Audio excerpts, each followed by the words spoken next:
So we have been presented with somebody who people would have liked to have had for Ireland, right? And probably every other nation would have liked to have for their respective nations as well.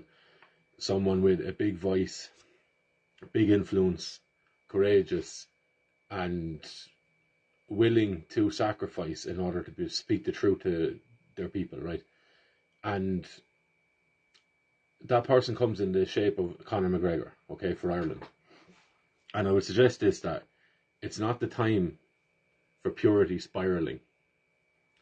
It is a time for pragmatism, what works, what gets us closer to where we would like to be, for principles before personalities, right? So do you stand in line with what he's saying in respect of these issues, right? The issues that matter.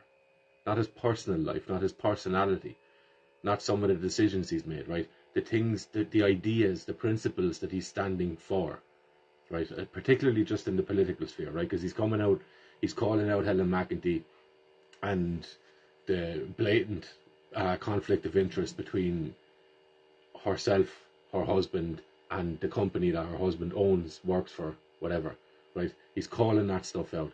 He's calling out the bombardment, the invasion that's going on in Ireland, right? The sacrifice or the offering up of Irish people, families, women, men, children, to be sacrificed on the altar of whatever you want to call it, right?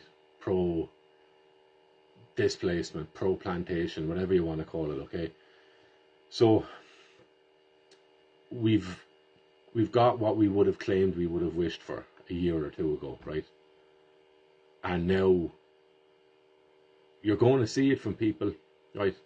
And it is a damn shame that it seems to be in the marrow of Irish people that we engage in these purity spirals, right?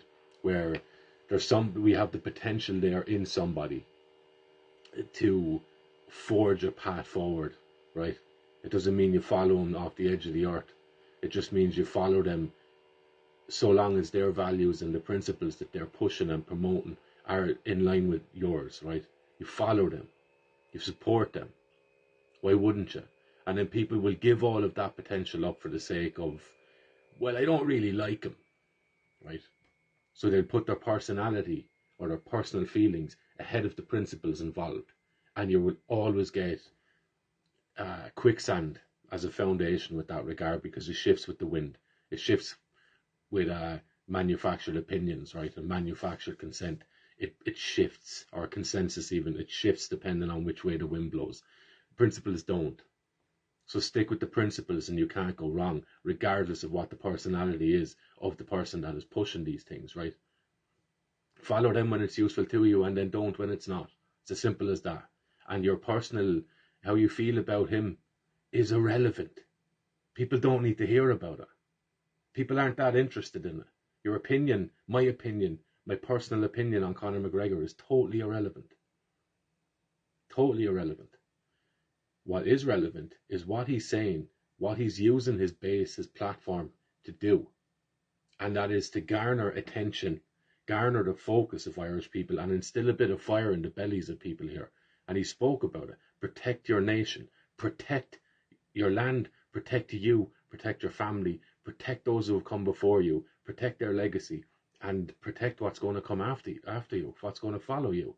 Protect that, right? So it's fighting talk. It's great stuff. Even when he's speaking, when he's been asked about people, right? It's fascinating. There's a few interviews he did and comments he made when he's in America. And it's great to hear coming from him the things that are important. And it's coming out in an Irishman. And it just so happens to be in line with how Irish people assess things, right? Which is based on the moral fabric of a person and their character. He's asked about decisions that Trump and the etc. are making, and Tommy Robinson and that, and he's not talking about the personal. He's not talking about them as people. He's talking about the character, right? The character, the values that they're standing on and they're trying to implement. That's what he's talking about. So there's a depth to him that goes beyond just the stuff you see in the newspapers, right? And that's what you need to focus in on. What does the man stand for? not the personality stuff.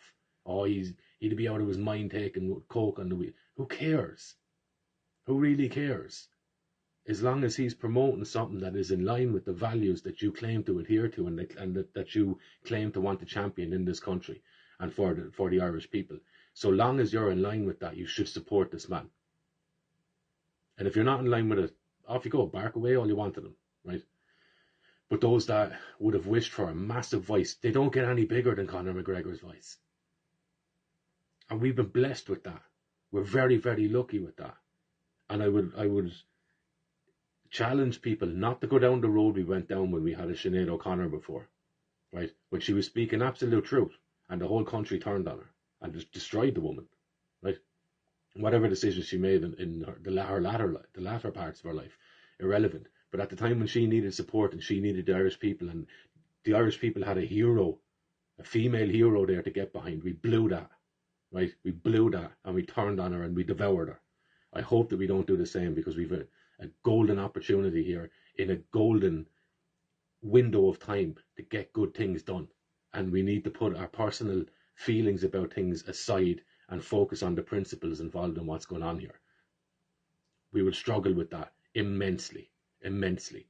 It doesn't mean ignore or neglect how you feel about things, because that's very important, and it is, right? But put it aside for a minute. Put it aside. Get behind the principles and mind the personality, and we will go places.